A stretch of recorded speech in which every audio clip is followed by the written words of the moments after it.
Vladimir Putin son 25 il ərzində Rusiya Federasiyasının simasında dünya siyasətində super güclərdən birini təmsil edib. Amma əsl güc yalnız onun prezidentlik kreslosunda oturmasından gəlmir. Bu güc sıx, daxili və çox şübhəli çevrələrin əlində cəmləşib ki, bu barədə çox az adam açıq danışır. Gəlin məsələnin gizli qalan detallarından danışaq. Bunlardan birincisi Silaviklərdir. Yəni Putinlə birgə yüksələn kölgə hökümdarlar. Silavik sözü rus dilində güc adamı deməkdir. Adətən hərbi, kəşfiyyat və təhlükəsizlik xidmətləri kökənli şəxslər üçün işlədilir. Bu insanlar Putinin əsas müttəfiqləri və arxa dayaqları hesab olunur. Məsələn, Nikolay Patrushev, Təhlükəsizlik Şurasının katibi və Silavik çevrəsinin aparıcı üzvlərindən biri. Qərb müşahidəçiləri ona Rusiya tarixində ən təhlükəli adam kimi yanaşır. O, Putinin qərarlarında əsas yön verən tərəfdir. Igor Sechin, Rusiya neft şirkəti Rosneft'in rəhbəridir və Putinlə 1990-cı illərdən bəri çox yaxın işləyir. O, enerji sənayesini siyasi alət kimi istifadə etməkdə ən güclü fiqurlardan biridir və Rusiya iqtisadi gücünün real arxitektoru hesab olunur. İkinci, Azero klanı. Putinin mütləq etibar etdiyi dairə Putinin şəxsi çevrəsindən ən maraqlı nümunə Azero adlı korporativdir. Bu 1996-cı ildə Rusiyanın şimal-qərbindəki bir göl ətrafında təşkil olunmuş elit birliyi idi. Əsas üzvlər Vladimir Putin, Yuri Kovalchik, Viktor Myachin, Nikolay Shamalov və digər gələcək yüksək vəzifəlilər. Bu dairə sonradan iqtisadi dayaqları, enerji layihələrini, dövlət sifarişlərini və bank bağlantılarını paylaşan özəl klana çevrildi ki, bu da rəsmi dövlət kommunikasiyasından daha güclü təsirə malik olur. Üçüncü isə rəsmi vəzifəsi olmayanlar, amma gerçək qərar vericilər. Putin ətrafında çoxlu fiqurlar var ki, rəsmi olaraq sadəcə müşavir və ya cəngavərlər kimi görünür, amma arxada çox böyük təsir gücünə malikdirlər.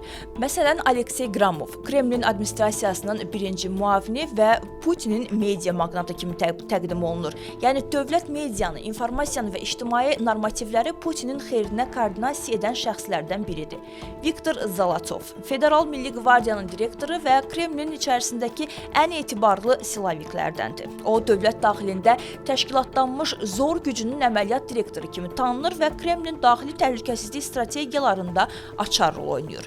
Əsas məsələ isə Putin xəstə olanda və ya yoxa çıxanda qərarı kim verir? Bu, ən çox spekulyasiya olunan suallardan biridir. Amma xarici analizçilərin müşahidələri belədir. Rəsmi prezidentin xəstə olmasından və ya uzun müddət ictimaiyyət qarşısına çıxmamasından sonra belə idarəetmə strukturunun fəlsəfəsi dəyişmir. Çünki faktiki qərarlar artıq gizli operatorların əlindədir. Patrushev və Sechin kimi silaviklər həmçinin media kontrol etməkdən məsul şəxslər Putinin mesajını formalaşdırır. Bu, çox vaxt qərar verənin Putin olduğu illüziyasını yaradır, amma arxada əvvəlcədən razılaşdırılmış plan işlənir. Bu, mesaj operatorluğudur. Rusiya daxilində rəsmi dövlət gücü ilə reallıq arasında bir fikir qatı yaradır. Bəs yaxşı, bu sistem niyə çökmür? Ən maraqlı sual budur. Bu kimliklər və pərdarxası dairə nə üçün hələ də mövcuddur? Dərin dövlətə dönüş, şəxsi layihəlikdən daha çox bu dairə Sovet dövründən qalan kəşfiyyat, milli təhlükəsizlik əlaqələrinə əsaslanır və hakim strukturlar artıq bu silavik klanlar olmadan idarə olunmur. Kompromat və məlumat kontrolu. Bu dairənin üzvləri həm bir-biri üzərində kompromat məlumatları saxlayır, həm də xarici güclərin təsirini minimuma endirir. Beləliklə, heç kim öz başına addım ata bilmir. Rəqəmsal və fiziki güc strukturu. İctimai məlumatların kontrolu, media nəzarəti və Milli Qvardiya kimi güc strukturları dövlət daxilində disfunksiyanı dərhal basır və sistemin sabitliyini qoruyur. Dünya güc balansı hər gün dəyişir. Bəs bu prizmanın mərkəzində hansı güc dayanır? Very confident.